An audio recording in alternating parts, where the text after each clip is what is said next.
22 heures sur Télé Djibouti. Merci à vous de nous rejoindre pour cette nouvelle édition à la une de l'actualité de ce soir.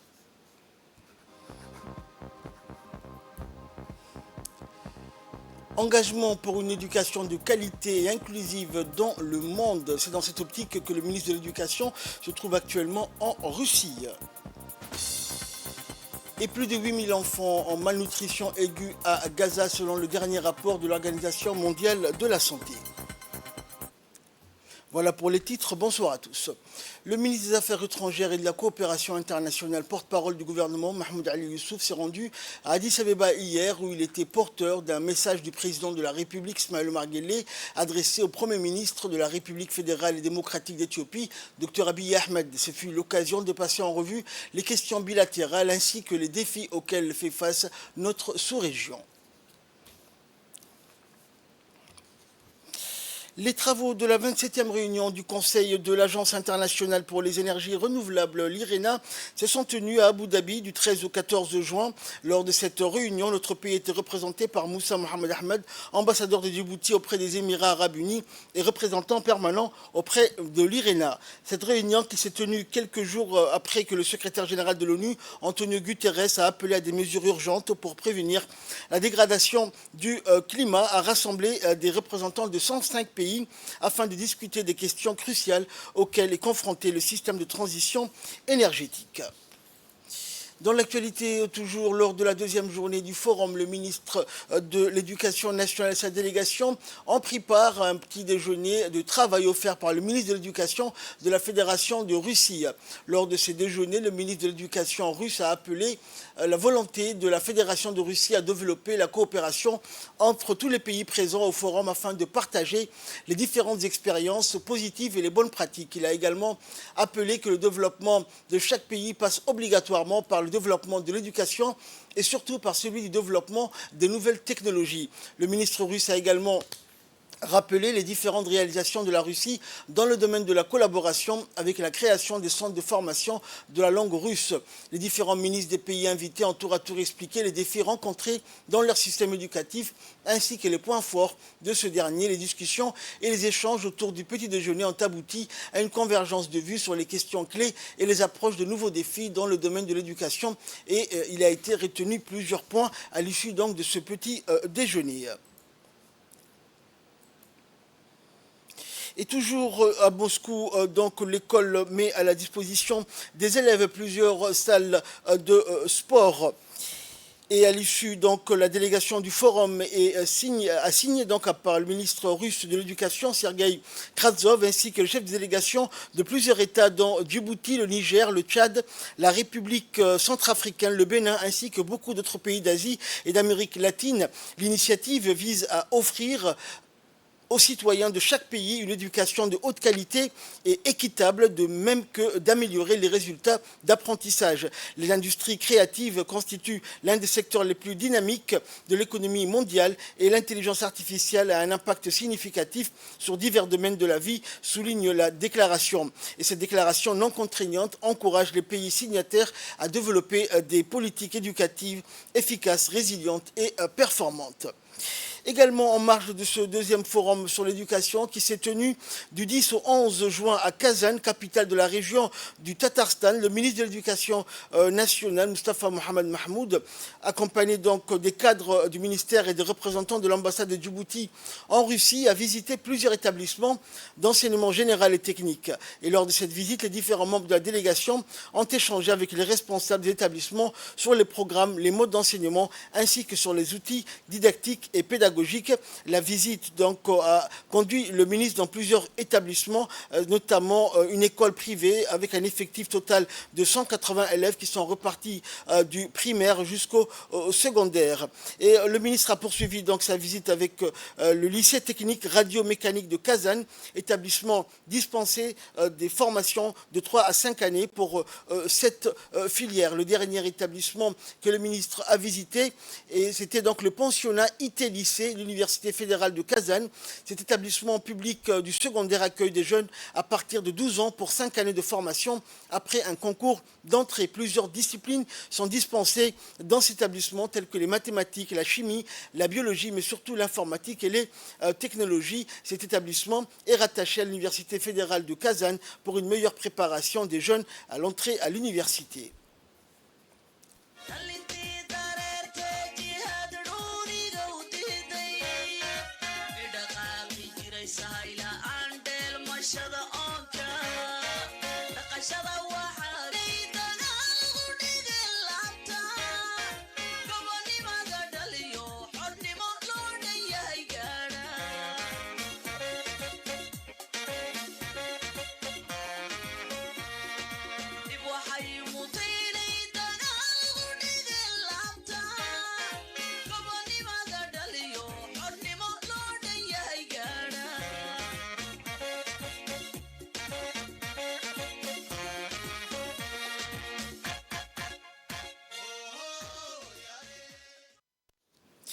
Sous le patronage du ministère de l'Éducation nationale, l'école internationale d'Afrique ISA de Djibouti a organisé dans la grande salle du Aïla Grand Hôtel une cérémonie d'adieu aux élèves de la première promotion de la classe de terminale ainsi que la clôture des activités pour l'année scolaire 2023-2024.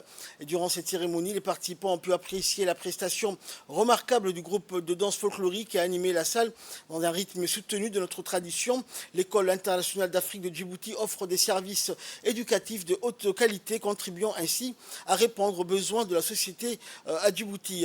Et lors de cette célébration, l'école a honoré les diplômés en leur décernant des certificats d'appréciation. Il est à noter que les élèves de la 12e année de l'école internationale d'Afrique de Djibouti ont célébré leur victoire lors d'une compétition internationale qui s'est tenue à Dubaï le 23 avril dernier. Ces élèves ont eu l'honneur de représenter avec fierté la République de Djibouti et ses élèves poursuivront leurs études universitaires au Canada l'année prochaine.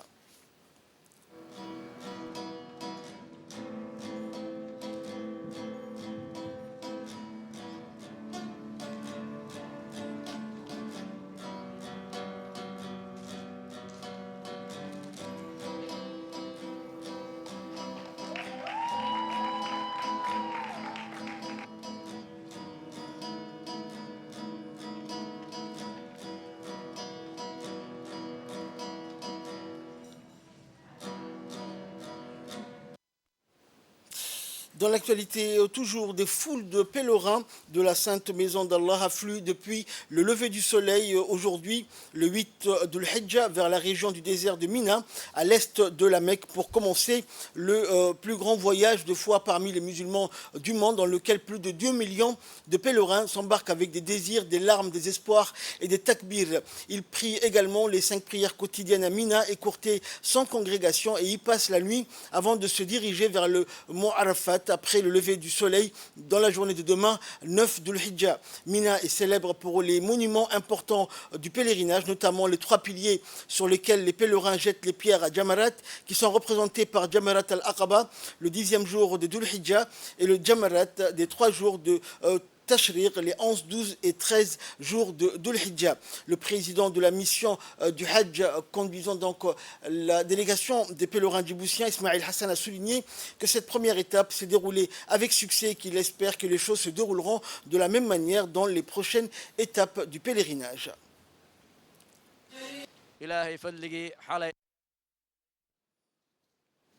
La conférence des États partis donc se réunit à New York pour renforcer les droits des personnes handicapées. Des centaines d'experts, de représentants d'États membres et de militants des droits des personnes handicapées se sont réunis hier au siège des Nations Unies pour l'ouverture de la 5e conférence des États partis de la Convention relative aux droits des personnes handicapées qui accorde cette année une attention particulière au développement inclusif, aux technologies axées sur l'accessibilité et à la question des enfants. Le directeur général de l'ANPH, de Ali Saïd, accompagné d'une forte délégation, a représenté notre pays à cette conférence.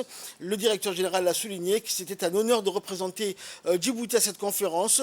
Notre engagement, a-t-il poursuivi, envers ces droits est exemplifié par la ratification de la Convention relative aux droits des personnes handicapées le 10 janvier 2010 sous le leadership du président Ismaël Omar Guelleh. Et l'inclusion des personnes en situation de handicap est au cœur de notre plan de développement national. La création de l'Agence nationale des personnes handicapées en 2018 marque une avancée clé, renforçant ainsi les politiques et actions en faveur des personnes handicapées. Et la délégation djiboutienne, avec l'appui de la mission permanente de Djibouti auprès des Nations Unies, a rencontré la délégation canadienne conduite par Lorraine Pelleau, représentant du ministère de l'Emploi et du Développement social du Canada. Les discussions ont abordé la mise en œuvre des stratégies et des plans d'action relatifs au handicap, mettant en lumière les réussites et les défis rencontrés par les deux nations. Et par la suite, le directeur général de l'ANPH a également échangé et de poser les bases pour des progrès conjoints futurs visant à renforcer les capacités et à promouvoir l'inclusion à tous les niveaux de la société. L'Agence nationale pour la promotion de la culture, en partenariat avec l'auteur Yassine Boulhan, a organisé une présentation enrichissante de l'ouvrage « Les arts anciens des peuples au sud-est de la vallée du Nil, le cas des Soumades des Somalis Issa ». Cet événement a réuni de nombreux passionnés de culture, mettant en avant l'importance du patrimoine culturel immatériel de la Corne d'Afrique. La présentation, accueillie avec enthousiasme par le public, a permis de mettre en lumière les richesses artistique de ce patrimoine culturel immatériel, des formes d'expression ancestrales décrites avec précision et passion dans l'ouvrage de Yassine Boulhan, ont captivé l'audience. En somme, cet événement a non seulement célébré une œuvre littéraire importante, mais a également renforcé la reconnaissance et la valorisation du patrimoine culturel immatériel, contribuant ainsi à la préservation et à la promotion des traditions artistiques de la Corne d'Afrique. Suivant pour plus de précision l'intervention du directeur général de l'Agence pour la promotion de la culture. De ce nouveau livre qui parle sur les arts anciens des peuples aussi au sud-est de la vallée du Nil, c'est-à-dire nos contrées. C'est une étude du chercheur Yassine Boulhan sur, de façon générale, les arts anciens des peuples qui ont vécu ou qui vivent toujours au sud-est de la vallée du Nil, c'est-à-dire nos contrées. Et il étudie en particulier les cas des Soumades. Donc le livre est préfacé par un professeur d'antiquité et de langue égyptienne ancienne. C'est pour cela qu'on a invité l'ambassade de la République arabe d'Égypte, qui est aujourd'hui avec nous, pour la présentation et les dédicaces pour ceux qui veulent l'acheter, cet ouvrage. Et nous restons dans le domaine culturel, musique à présent, comme à l'accoutumée parmi les événements saillants du jour. On s'y trouve la deuxième soirée, la demi-finale compétitive des jeunes candidats de l'émission phare Djib Talent qui se déroule chaque jeudi soir dans le studio numérique de la RTD avec comme candidats les jeunes artistes gagnants du quart de finale qui se sont affrontés hier soir pour les demi-finales.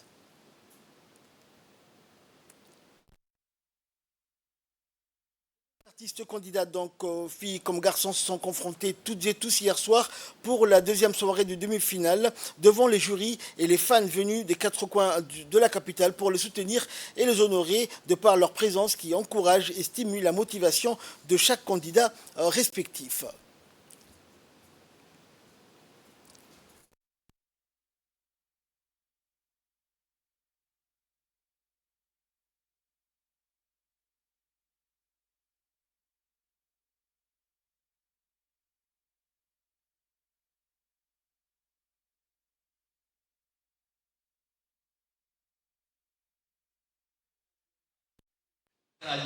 Monsieur le président de la République,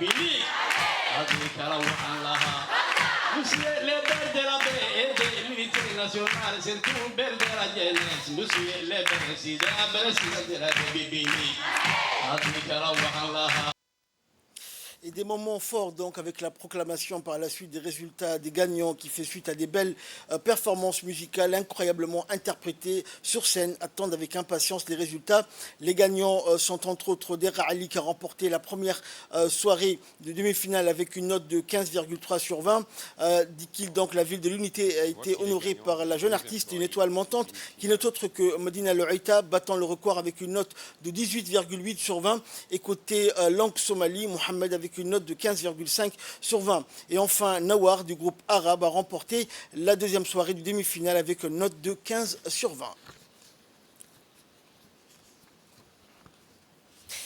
La sous-préfecture de Wehima, dans la région de Tadjoura, a célébré la journée mondiale de l'environnement sur le thème de la restauration des terres, la désertification et la résilience face à la sécheresse. L'événement a rassemblé plusieurs responsables de la région et visait à sensibiliser les communautés rurales notamment. Les activités incluaient des ateliers de sensibilisation et la place de chacun sur la préservation et la protection de l'environnement et la restauration, donc redonnant vie aux terres dégradées, lutte contre la désertification et la réduction de la vulnérabilité.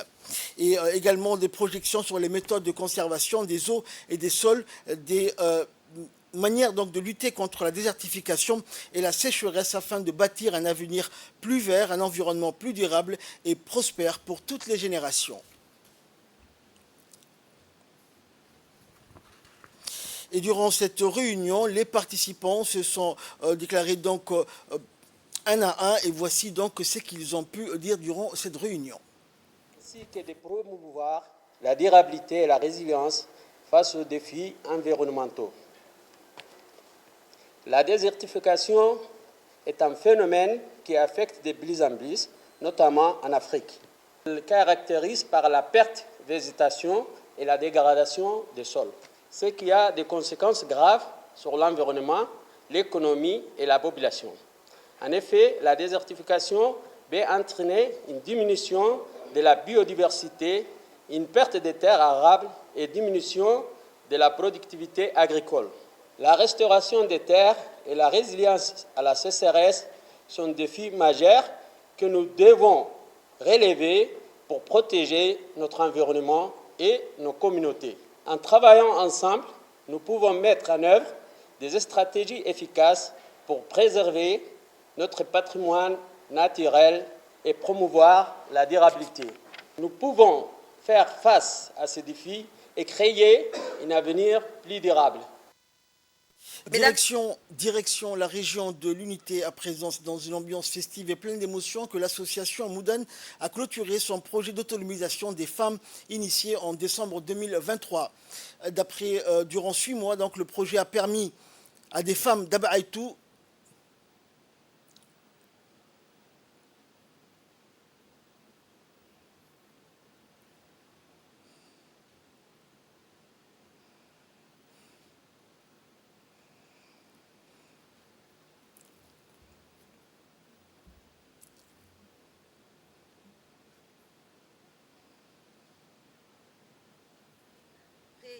la gestion de nos ressources hydriques, mais aussi de soutenir durablement nos activités agricoles. En offrant un accès régulier et fiable à l'eau, ces terres seront plus fertiles et nos récoltes plus abondantes apporteront ainsi une sécurité alimentaire accrue à cette communauté. Le périmètre agricole pour les femmes est un projet particulièrement inspirant. Il représente un pas décisif vers l'autonomisation économique des femmes de notre région en leur fournissant les moyens et les ressources nécessaires pour cultiver la terre et renforcer ainsi leur indépendance, mais aussi favoriser un développement inclusif et équitable. Au nom du PNUD et de la représentante, nous exprimons notre profonde gratitude au travail acharné, à votre engagement et à votre collaboration qui ont posé les fondations d'un avenir meilleur pour tous. Nous sommes impatients de voir les fruits de cette initiative et de continuer à travailler ensemble pour de nouveaux projets porteurs d'espoir et de prospérité. Merci beaucoup. Et nous restons dans le sud du pays, notamment en direction Ali Sabi à présent, où la garde-côte djiboutienne a entrepris depuis 4 mois un projet ambitieux de rénovation et d'embellissement de la montagne du drapeau, un site historique et emblématique de la ville d'Ali Sabi. Ce lieu, cher au cœur des Djiboutiens, est en cours de transformation afin de retrouver son éclat d'antan. Les travaux qui se déroulent jour et nuit visent à redessiner la montagne avec un nouveau design mettant en avant 2 drapeaux ornés en leur centre de l'emblème national et qui, une fois finalisé, sera aussi illuminé de nuit. Ce projet est le fruit d'une collaboration étroite et coordonnée entre le commandant de la garde-côte et les responsables de la région d'Ali Sabi. Et le colonel Waïs Omar Bogouré, commandant de la garde-côte djiboutienne, le président du conseil régional, Charmaki Hassan, et le préfet Abdelmalik Mohamed Benouita ont visité le site pour évaluer l'avancement des travaux.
عباريada lahaa daclihii cunaabiga xidhna ilka dabar casaana aan lahaa camal sabi xishoodka uu lahaa ayay cali sabi dhedhecaan ku tahay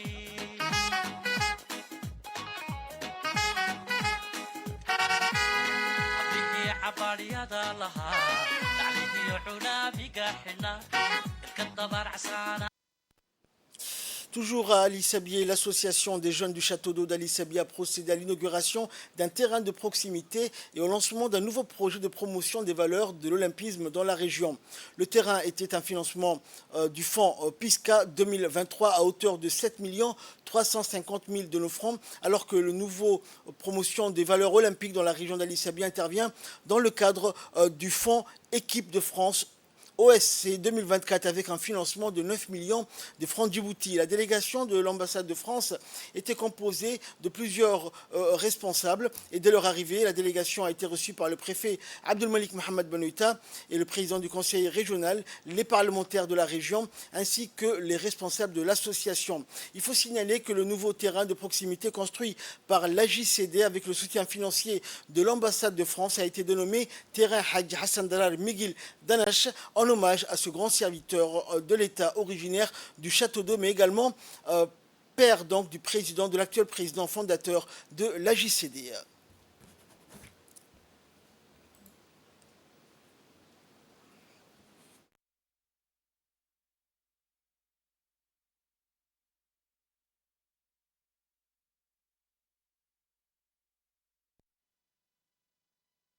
Je tiens à remercier chaleureusement l'ambassade de France pour l'apport financier et les autorités régionales pour leur soutien précieux dans la réalisation de ce projet. L'objectif principal de ce projet est de mettre à la disposition de la jeunesse une infrastructure sportive de qualité tout en luttant contre l'oisiveté. Ce terrain, désormais nommé Haji Hassan Darar Miguel Danache.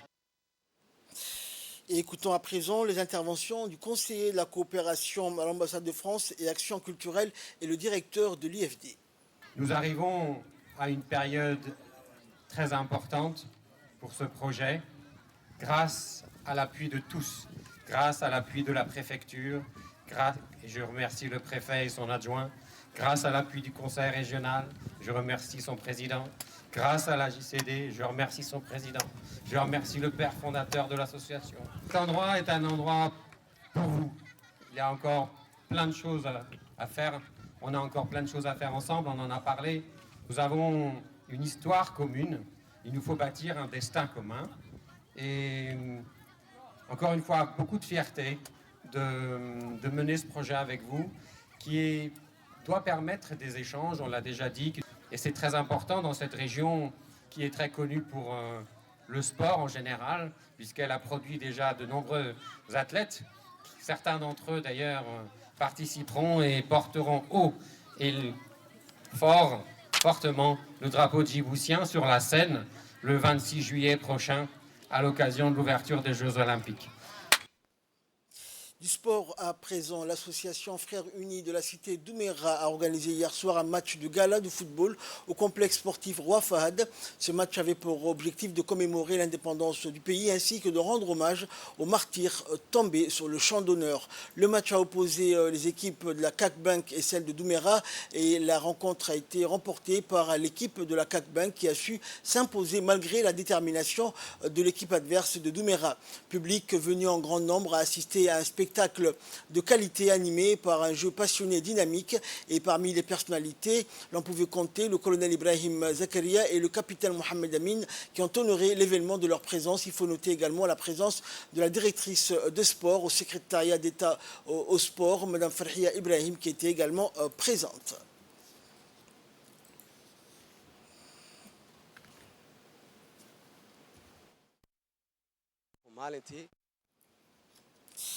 Et enfin, actualité internationale, l'Organisation mondiale de la santé a révélé hier que plus de 8000 enfants de moins de 5 ans ont été soignés pour malnutrition aiguë dans la bande de Gaza et 28 d'entre eux sont décédés. Face à cette situation, l'OMS et ses partenaires ont tenté de renforcer les services de nutrition dans la bande de Gaza. C'est ce qu'a expliqué le directeur général de l'OMS, Tedros Ghebreyesus, au cours d'un point de presse à Genève aujourd'hui. Le chef de l'OMS a aussi insisté sur la crise sanitaire croissante qui frappe la Cisjordanie occupée. Depuis le 7 octobre, l'Organisation mondiale de la santé a recensé 480 attaques contre des services de soins qui ont fait 16 morts et 95 blessés dans ce territoire palestinien. C'est ainsi que prend fin cette édition. Merci à vous de nous avoir suivis. Excellent week-end sur Télé Djibouti.